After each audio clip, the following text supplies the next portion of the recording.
Hay momentos que nuestra salud se ve amenazada privándonos de una calidad de vida sin importar la edad debido a los dolores de espalda. Es por ello que desde la Clínica Quiropráctica Thompson te acompañamos en el proceso para que comiences a vivir nuevamente haciendo de la quiropráctica un nuevo estilo de vida a través de los ajustes manuales. Contamos con más de 33 años de experiencia ayudando a personas a tener una mejor calidad de vida.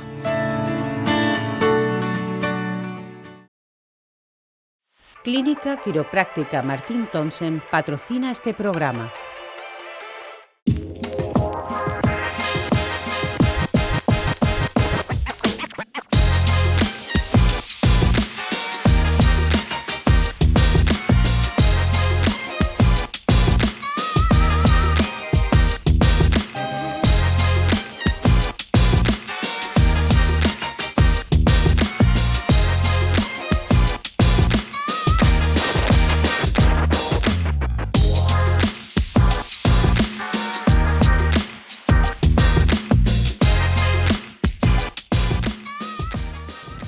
¿Qué tal? Muy buenas tardes, bienvenidos a una entrega más de este programa de Variaté, en el que ya saben que repasamos pues distintos momentos, distintos acontecimientos, también elementos que forman parte del patrimonio y de la historia de Algeciras y también algunas curiosidades.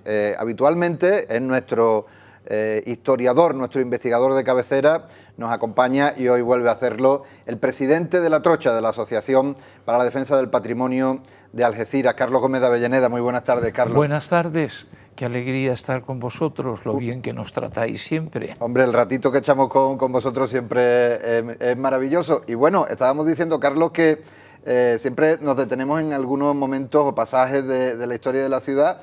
Hoy, según me estabas contando, nos vamos a detener en un personaje, ¿no? Vamos a hablar sobre un personaje. Un héroe, un personaje de película, y se queda corta la película, que es el almirante don Antonio Barceló. ¿Quién era el almirante Barceló? Pues muy sencillo, era de Baleares, de Mallorca.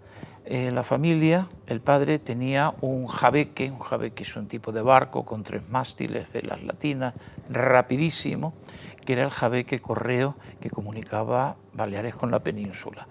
Había piratas berberiscos por todas partes, era terrible. Y Barceló, con el jabeque de su padre, por su cuenta, para que no le estorbaran en el trabajo, fue eliminando piratas por su cuenta. Luego entró en la Marina con unos méritos enormes, ascendió muchísimo y sufrió mucho la envidia de los marinos de carrera que no tenían su historial de victorias. Y él, que era un hombre con poco cultivado, con una educación muy primaria, muy básica, pues claro, los otros no lo querían ni ver, aunque ascendió a lo más alto. Lo que no ascendió y le hubiera gustado es a la nobleza. No le dieron un título de nobleza, aunque sí alcanzó los máximos niveles. ¿Y por qué hablamos de él? Pues muy sencillo, porque por Algeciras. Fue de estos señores que llegan a Algeciras por casualidad y posiblemente se hubiera quedado aquí. Estuvo varios años. Porque él viene a Algeciras por el asedio, ¿no?, de Gibraltar. El asedio de Gibraltar, que claro, como era el marino más adecuado de la época para cortar todo el tráfico de embarcaciones ligeras que suministraban a Gibraltar, pues contaron con él. Se instala en Algeciras, tiene aquí su estado mayor y hace una labor extraordinaria. Cuando acaba el asedio tiene otras batallas y otros problemas, el ataque a Argel, famoso, etc. Pero en Algeciras lo más curioso no solamente son sus hazañas por mar, sino que fue un algecireño más. Fíjate, ¿no? Venía de Baleares y se fusionó, ¿no?, con la... A lo mejor era de estos que han llegado de fuera y se hubiera quedado a vivir aquí, pero siguieron llamándole para otras cosas y no prosperó como algecireño. Perfectamente integrado. Pertenecía a lo que es el cerebro de Algeciras. Era miembro de la cofradía del Hospital de la Caridad, que eran los señores más importantes, porque además aportaban dinero para que el Hospital de la Caridad pudiera seguir.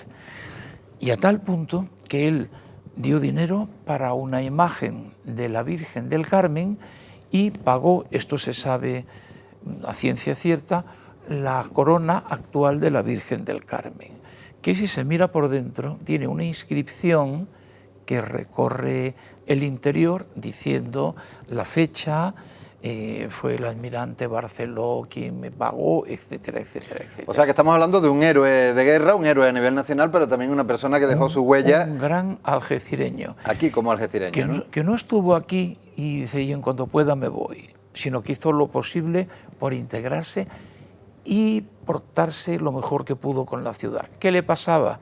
Que él estaba aquí a gusto, porque en Algeciras no había nobleza. Ajá. Algeciras era tierra de emprendedores, de aventureros como él.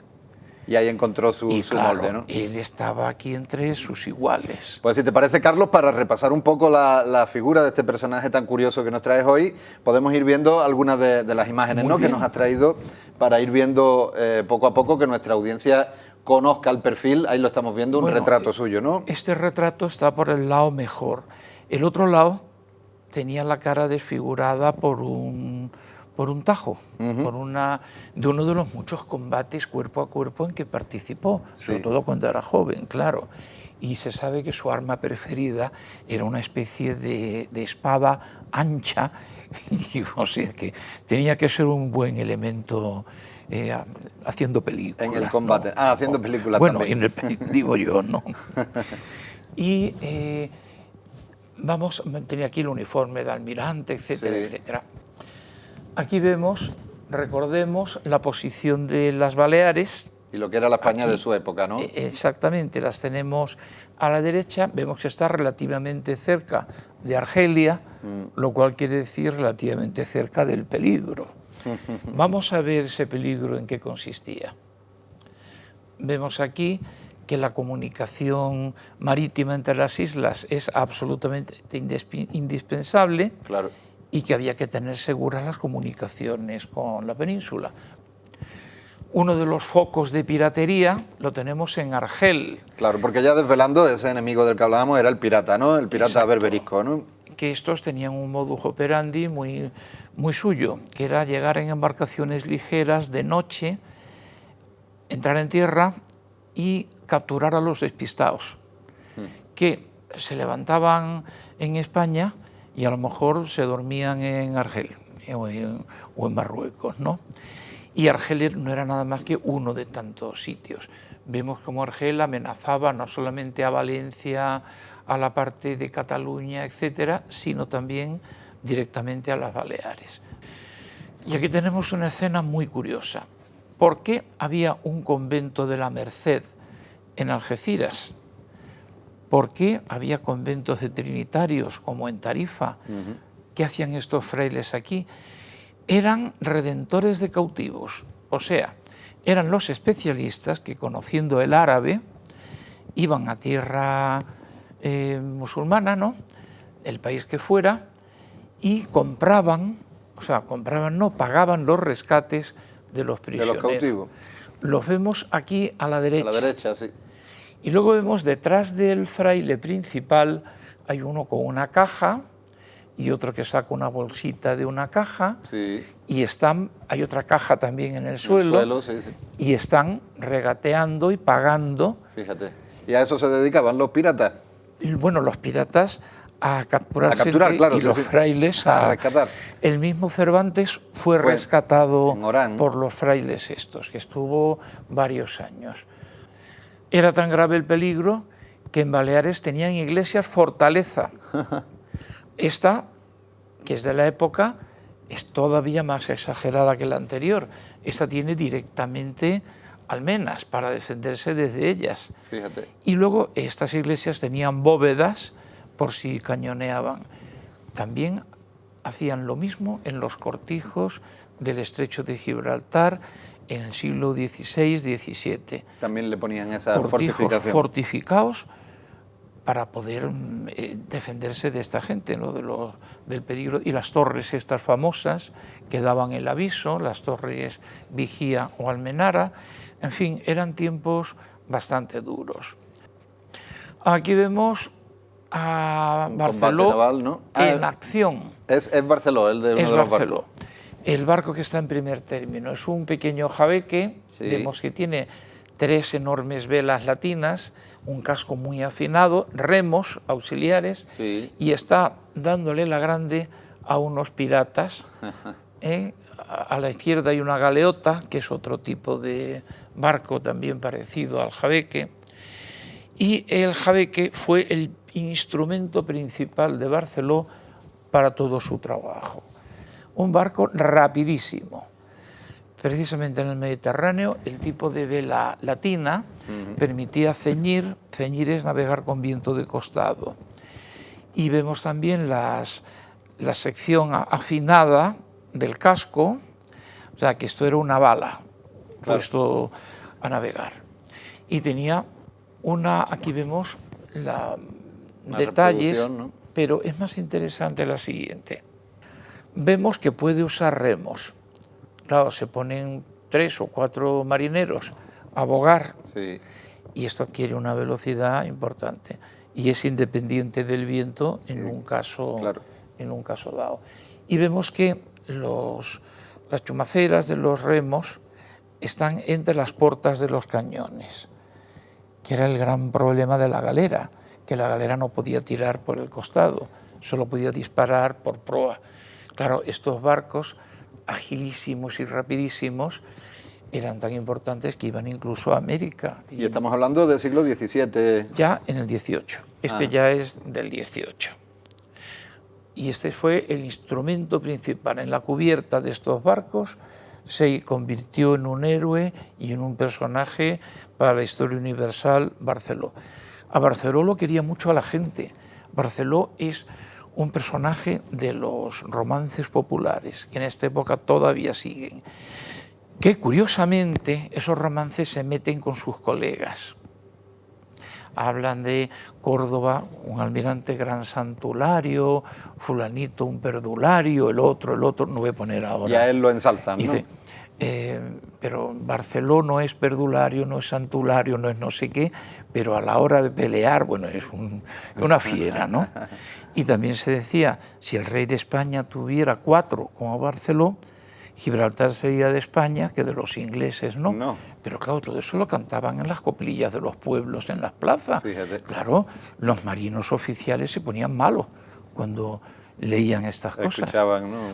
Ahí estamos en la bahía de Algeciras, todavía llamada de Gibraltar. Sí. A fines del 18, a raíz de los trabajos del almirante Tofiño, empieza a llamarse de Algeciras Gibraltar, y ahora ya Algeciras.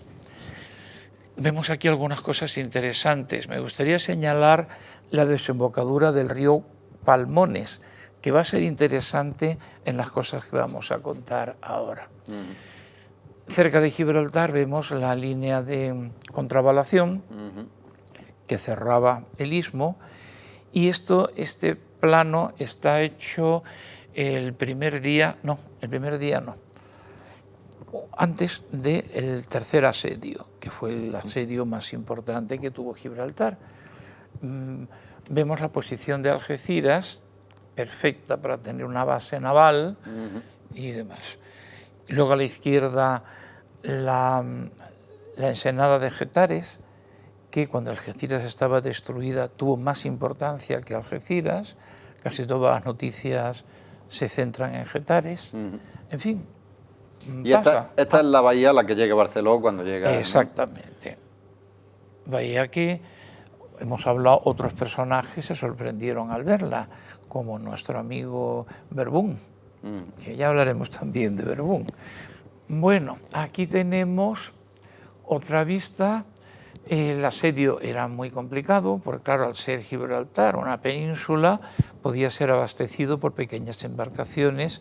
Había faluchos que llegaban desde Portugal, otros se valían de las corrientes y de las noches, y claro, el sistema de embarcaciones ligeras de Barceló era mucho más útil que los grandes navíos de guerra para interceptar embarcaciones ligeras. En este asedio lo que falló fue la marina de cierta entidad, no pudo estar a la altura de las circunstancias. Bueno, aquí tenemos el asedio de Gibraltar de 1779 a 1783. Esta es una vista fantaseada por completo, pero que nos da una pequeña idea del fregado de lo que pudo haber sido, ¿no? Que había allí, ¿no? Que aquello era impresionante, pero impresionante desde cualquier punto de vista. Y, como no, Algeciras en primer término, es la base fundamental contra Gibraltar, que ya Verdún se dio cuenta de que había que tener otro puerto enfrente y demás. ¿Y cuál ¿no? fue el papel del almirante Barceló aquí en el asedio? ¿Él dirigía las tropas? Él dirigía la marina, pero sobre todo las embarcaciones ligeras que protegían y que capturaban con su velocidad a los barcos pequeños que intentaban suministrar. No pudo hacer nada cuando en más de 2 ocasiones llegaron flotas inmensas a suministrar a Gibraltar. En una de ellas, bueno, ya hablaremos. Bien, aquí tenemos un cañón de A24, el rey de las batallas en el mar en el siglo XVIII. Los había de mayor calibre, pero los cañones de 30 o más, el proyectil pesaba demasiado. Hay que tener en cuenta que eran de avancarga, se cargaba por la boca y la cadencia de tiro era menor. Por lo tanto, el de 24 era lo bastante sólido, lo bastante pesado, pero lo bastante ligero para poderse cargar con rapidez. Aquí lo vemos en un emplazamiento, tanto sirve para un castillo, para un fuerte, como para un barco, claro, con una serie de cabos que sirven para recuperar el cañón y ponerlo en su sitio después de la carrera de retroceso que ha tenido al disparar y todo eso. Bien, ¿por qué nos fijamos en esto? Pues porque Barceló hace un invento genial. Se conocían las lanchas artilladas, o sea, coger una embarcación ligera y poner unos cañoncitos. Vale, pero la idea genial de Barceló fue construir una lancha alrededor de un cañón, no ponerle un cañón a una lancha preexistente. Vamos a ver qué pasa aquí. Bueno, este grabado es un grabado popular para dar una idea, desde luego una idea muy clara, de qué es la lancha cañonera de Barceló. Pues muy sencillo, máximo poder artillero en un mínimo desplazamiento. ¿Qué ventaja tenía eso? Pues muy sencillo, se ofrecía en el mar un blanco muy ligero y con los toscos medios de puntería de la época, desde un barco era casi imposible acertarle a la primera a una lancha puesta de proa. Sin embargo, un barco era tan grande que apuntando a la masa del barco no fallabas un cañonazo. Claro, la desproporción era, esta lancha es falsa, o sea, es una idea propagandística y divulgativa. Ajá. Luego veremos un verdadero plano de una verdadera lancha. Lo que sí es muy interesante es el grabadito, que no lo podemos ver bien. Es la ensenada de Getares. Sí, ¿no? Y es cuando 2 lanchas cañoneras derrotan a una fragata, a un navío y a una balandra inglesas. Aquí están representados también imaginariamente. Qué curioso. Serán más modernos que lo que se representa aquí. Y este tipo de embarcaciones dice que fue ingeniería de él, ¿no? Sí, pero aquí, claro, esto se hubiera volcado de proa. Es imposible que un bote de ese tamaño pudiera mantener el cañón. Esto es para que la gente se hiciera una idea. Claro. Y el grabado tiene también su leyenda, que dice: con su barca cañonera, cual ratón del elefante, salió Barceló triunfante. Desde luego tenían ganas de escribir en plan popular sobre glosar, ¿no? Aquello fue, y otras muchas más poesías. Y el almirante inglés, que estaba viéndolo todo con prismáticos, en cuanto empezaron a recibir pepinazos que no sabían de dónde los barcos, pues hizo señales y tal para que se quitaran de en medio. Y Barceló estaba en una de las lanchas cañoneras, estaba probándolas. Y cuando están probándolas en el mar, aparecen los ingleses. Y qué mejor ocasión que con fuego real, a ver qué pasa aquí. Y el almirante, como no, en primera línea. Vamos a ver la siguiente, por favor. Estos son planos de las dos primeras lanchas que se hicieron en el astillero de Palmones, el de Carpintería de Rivera. Se conoce hasta los sueldos de los señores que hicieron las lanchas. Fíjate. Que hubo un problema porque Algeciras no estaba preparada, no había maestranza. O sea, la maestranza es los particulares que trabajan para marinos o militares, y tuvieron que improvisarlo. Hicieron las pruebas de navegación en la ría de Palmones, que es un sitio que está protegido del mar y demás. Ahí vemos arriba el cañón al extremo de su trayectoria de retroceso. Todavía no les han puesto mástil a estas lanchas y está en posición de navegación. Para combate lo llevan a proa, sacan una especie de defensa de corcho y tal y cual, que luego prescinden, ¿no? Porque no sirve para gran cosa, y dispara y luego va. Retrocede. En estos dibujos se ve hasta el remache, pero claro, es un plano previo. Sobre esto construyen y funciona. Y la clave, apenas se veían en el mar. Vamos a ver la siguiente. Esta ya es ya con mástil, pueden llevar vela latina o también una cangreja. Y ahora vemos que está el cañón, que por cierto es de bronce, o sea, el mejor tipo de cañón que había, que está amarrado junto al mástil porque están en navegación, no está en combate. Para combate lo llevarían y asomaría, ¿no?, por la proa. Estos barcos, como tenían además el lastre que suponía el cañón, podían tener, concretamente no, pero otros sí, unas velas altísimas. Y claro, tenían una rapidez increíble. Aquí vemos las cañoneras en combate.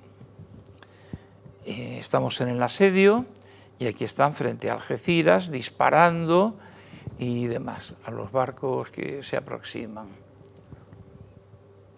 Tuvieron mucho éxito. Su vida, las cañoneras se siguieron haciendo hasta mediados del siglo XIX, que ya se hicieron cañoneras de vapor. Tuvieron una importancia enorme en la Guerra de la Independencia. Hombre, no estas, sino las hijas. Claro, las que se fueron. Cuando ya tuvieron que hacer muchas, las encargaron a Cartagena, que allí sí tenían unos astilleros en condiciones. Es curioso cómo en la época se reflejaba todo lo que sucedía, ¿no?, en grabados. Si un día hiciéramos una exposición, una película, un libro, un documental sobre el asedio, se puede seguir día a día disparo por disparo. Fíjate.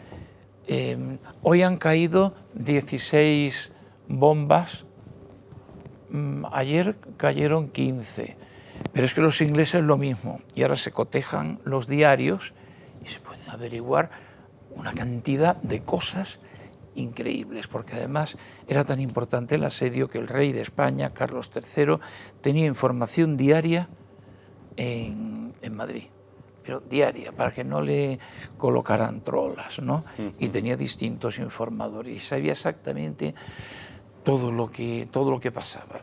Lo que pasa es que esa documentación está dispersa, sobre todo por todos los problemas políticos que hubo en el siglo XIX, y ahora el día que toda esa documentación se reúna.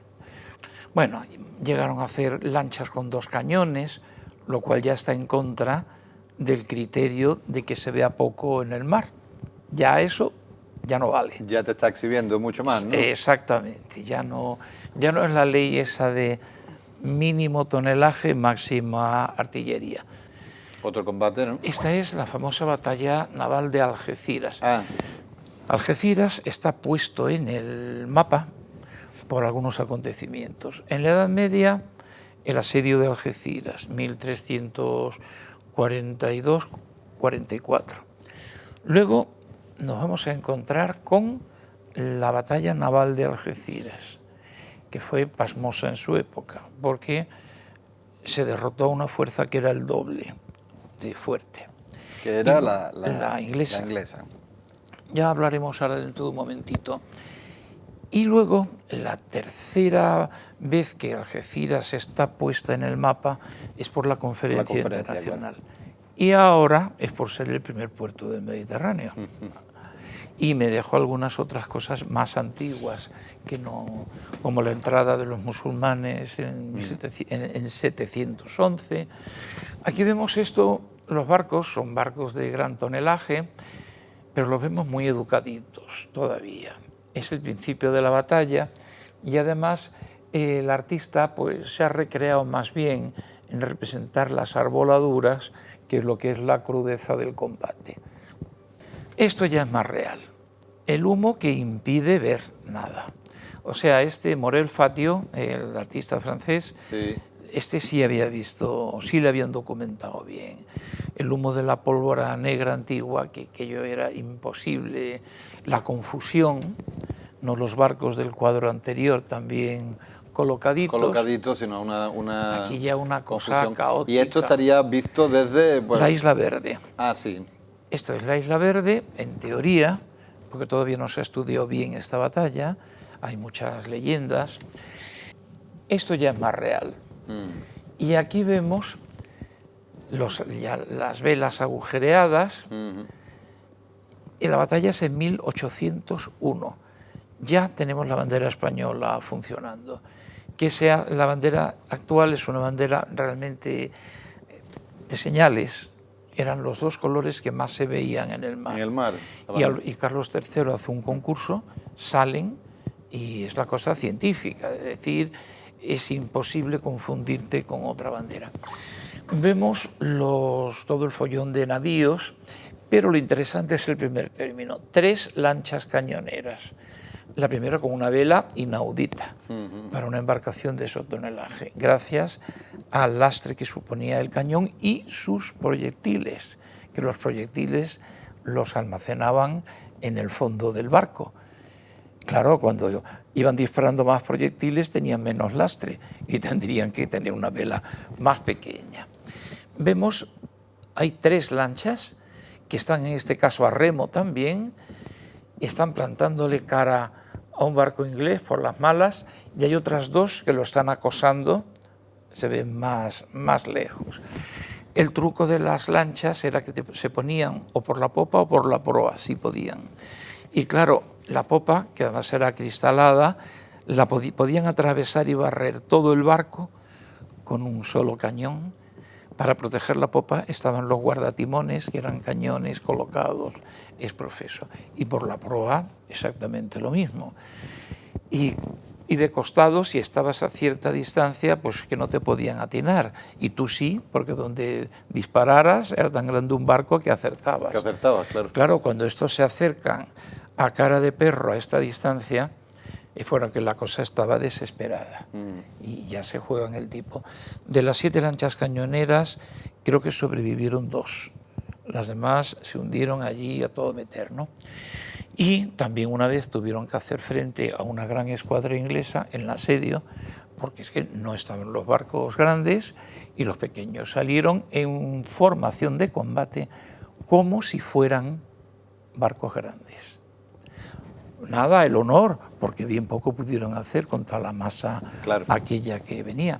Utilísimos de noche, tenían lanchas que también eran bombarderas, que eran peores que las cañoneras, más que disparaban a Gibraltar de noche y no podían localizarla y le hacían la vida imposible a los campamentos de refugiados que había al sur. También diseñó Barceló un tipo de lancha de desembarco con su plancha, como las lanchas modernas, y bueno, era un fenómeno. Y aquí, ¿por qué se hizo que 3 barcos, 3 navíos y una fragata franceses derrotaran a 6 navíos y una fragata ingleses? Pues por los 2 fuertes, Santiago, que fue desgraciadamente destruido hace unas décadas, y Isla Verde, que afortunadamente está siendo restaurado. A un extremo de la batalla y a otro los 2 fuertes, y luego entre medias las lanchas cañoneras molestando todo lo que podían. Que ahí se ven también, ¿no? Ahí están también, plantándole cara, pero atacando por la proa. Sí, cuidado. Este es Ferrer Dalmau, que es el mejor pintor de batallas que tenemos, y además que se documenta... Este es el último cuadro que ha hecho sobre la batalla de Algeciras, ¿no? Exactamente, está encargado por el puerto, la autoridad portuaria, y precisamente para el museo que están haciendo en la Isla Verde. Y los fuertes, sobre todo, y en menor medida las cañoneras, fueron los héroes que decidieron esa batalla. Pasamos... Nos queda poco tiempo, sí, no sé si... Vamos rapidito. Sí. La idea la copiaron en otros países, sobre todo las marinas menores, que no podían concederse muchos barcos grandes. Aquí vemos Dinamarca, una lancha, pero tiene el cañón por popa, para disparar y salir zumbando. Estos no se ponían de proa, y tiene cañoncitos a proa que ya son otra cosa. Esas eran las bisabuelitas de estos monstruos, las lanchas torpederas de la Segunda Guerra Mundial. Fíjate la evolución, ¿no? Porque estos son mucho más gigantescos, ¿no? Pero que es lo mismo, el concepto es exactamente igual. Máximo poder destructivo, sí. O sea, los torpedos.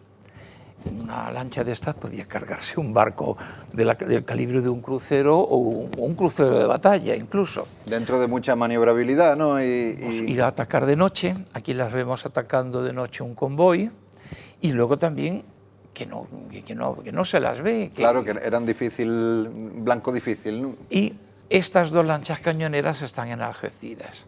Sí.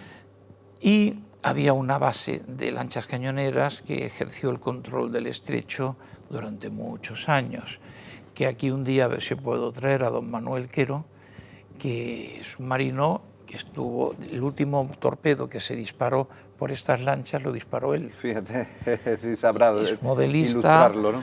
Está haciendo una maqueta del puerto de Tarifa, está haciendo otra maqueta de una lancha torpedera, un verdadero experto de estos que tenemos en la comarca y que muchos pasan desapercibidos. Adelante, todavía queda algo.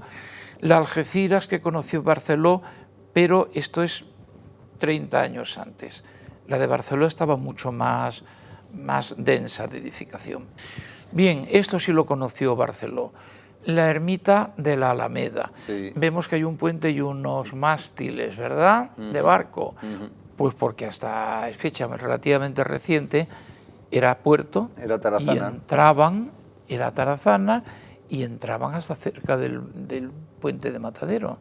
Un día hablaremos también, porque eso es la Huerta del Ancla, es apasionante. Es donde está ahora el aparcamiento, sí, paralelo. Está justo detrás de la...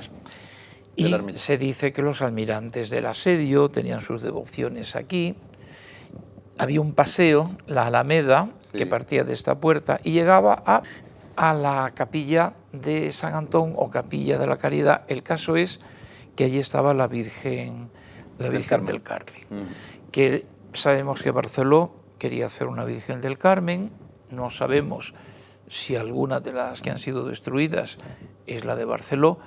Sí, la corona milagrosamente conservada y unas lámparas que también tienen inscripciones, pues sí son de Barceló. Aquí tenemos la fachada de piedra que salió recientemente, que parece ser que se va a trabajar más, se va a conservar, pero ya requiere especialistas que limpien la piedra y demás.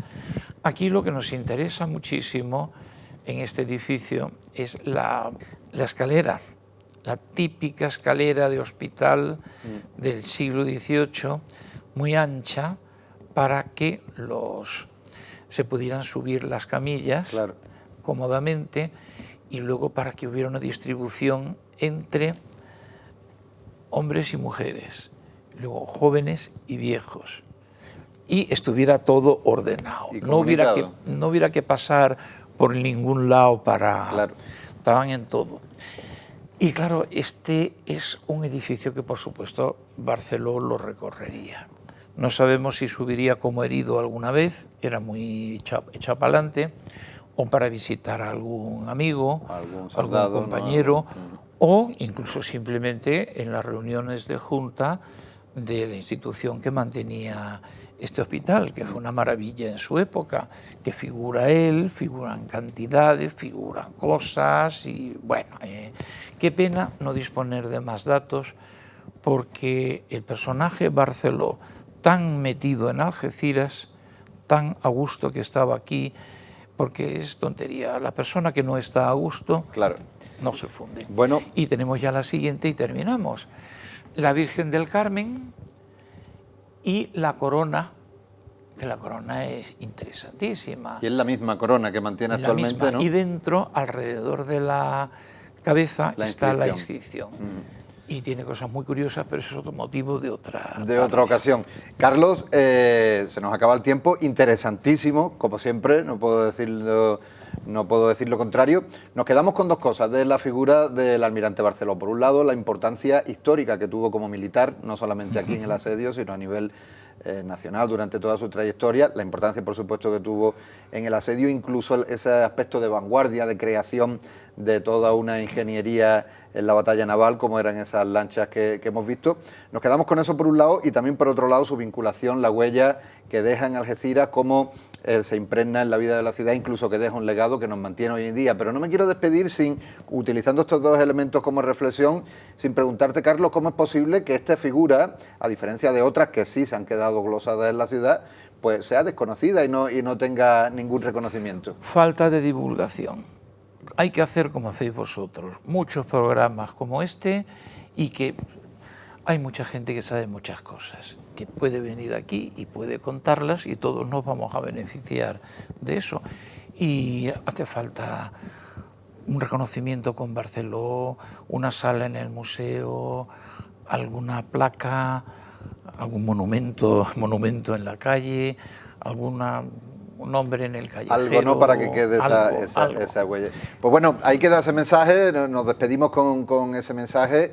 Es un lujo contar con investigadores como Carlos Gómez de Avellaneda. Decía hace un momento, hay mucha gente que sabe muchas cosas, creo que pocos, tanto como él, y es un lujo, la verdad que sí. Muchas gracias, Carlos, como siempre. Gracias a vosotros.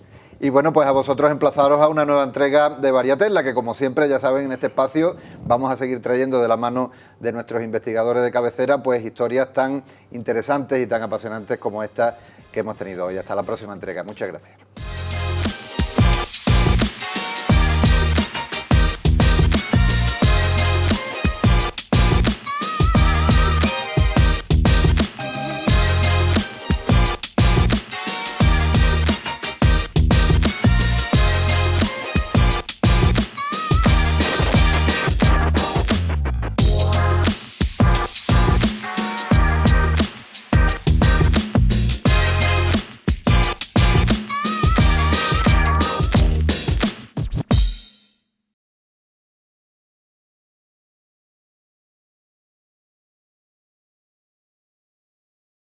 Clínica Quiropráctica Martín Thompson patrocina este programa.